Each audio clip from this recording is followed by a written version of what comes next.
What is up, guys? Today we're going to learn how to play Jane Doe, and I'm also going to be talking about her Mindscapes since I pulled her M6 on my account just to test her and maybe to flex.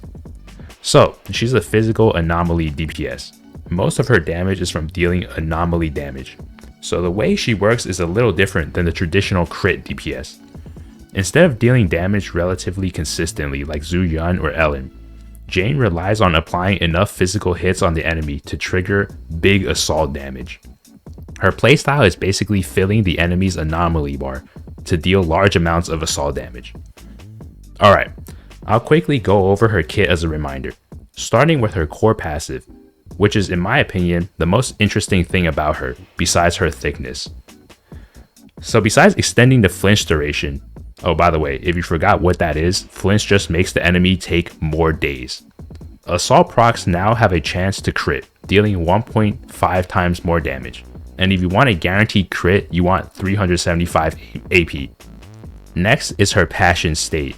So when you're in combat, the gauge bar on the top left of the UI is her passion bar, and you can build it by doing damage to the enemy. Notably, she gets a lot of it if you perform a perfect dodge or a defensive assist.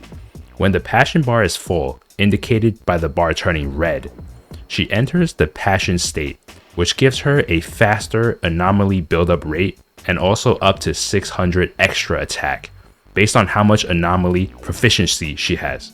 If you want the max attack buff, you want to have 420 AP on Jane. Blaze it. You can also skip this process and get her passion state instantly by doing her chain attack or her ult. By doing attacks on the enemy, she will now consume her passion, but doing perfect dodges and defensive assists can still build up her passion bar, even if she's in her passion state. Additionally, while in her passion state, she gets an extra move called Salchow Jump that you can use by holding the basic attack button.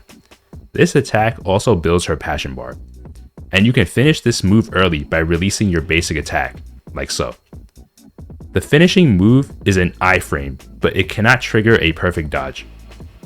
If Jane is M0, you can only use this once per passion state, and I'll get to her Mindscapes in a little bit. There are some interesting properties about this move.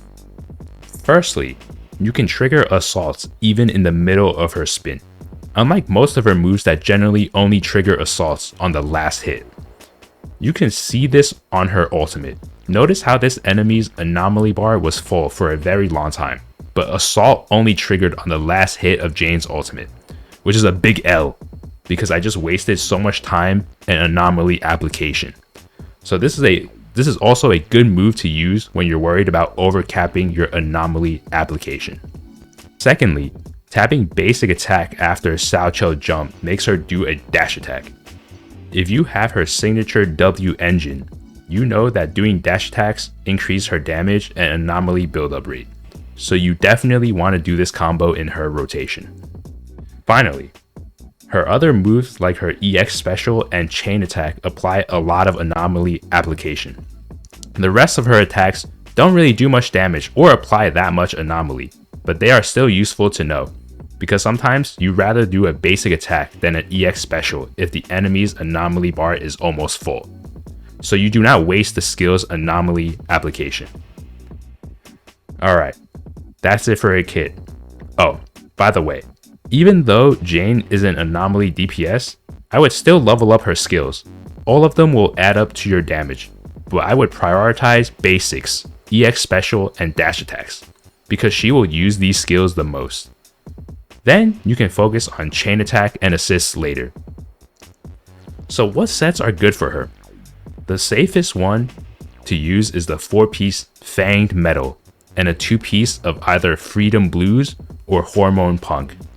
The first assault proc won't get the 4-piece Fanged Metal buff, but the subsequent ones will, so it's a pretty good set overall. You can also use 4-piece Woodpecker Electro.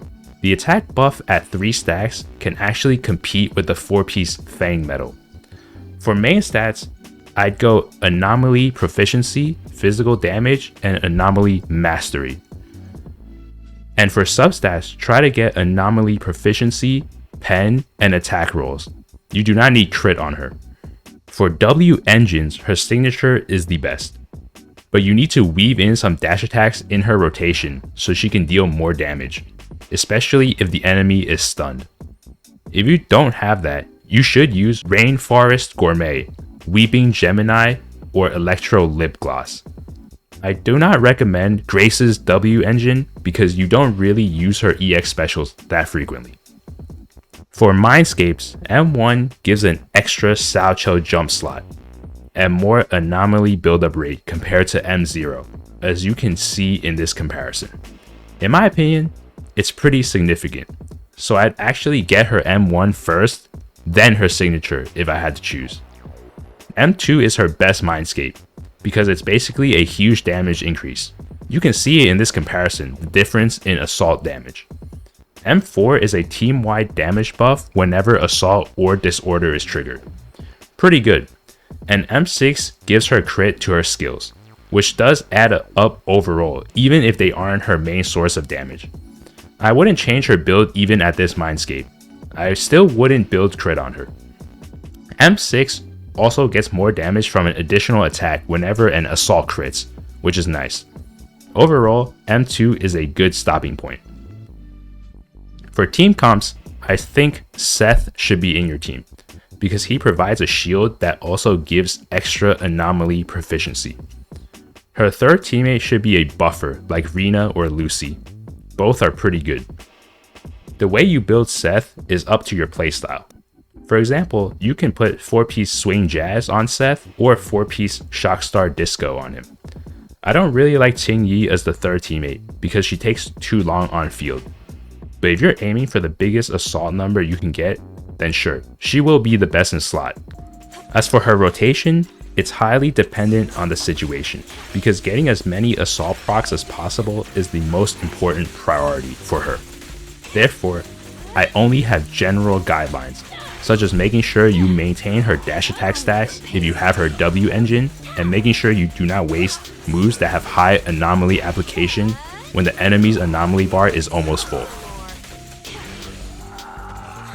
Okay, in this run with my M6 Jane, I did not even swap to Seth at all, so I believe with M6 I can actually use the double support team of Lucy and Rina. The setup is pretty similar, and Lucy's animation is also pretty fast.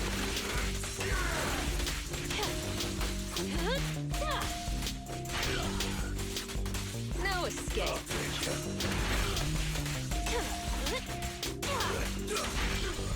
Okay, yeah, this run was much faster, so with M6, you could consider using this team. This was a 16-second run. It's extremely optimized, so I would recommend trying out this team.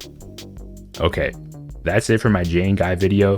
Her playstyle is pretty interesting because I usually only play traditional Crit DPS, so playing her is something new for me. But let me know what you guys think of her, and if I missed anything, as always, I'll leave it in a pinned comment below. Alright, that's it. See ya.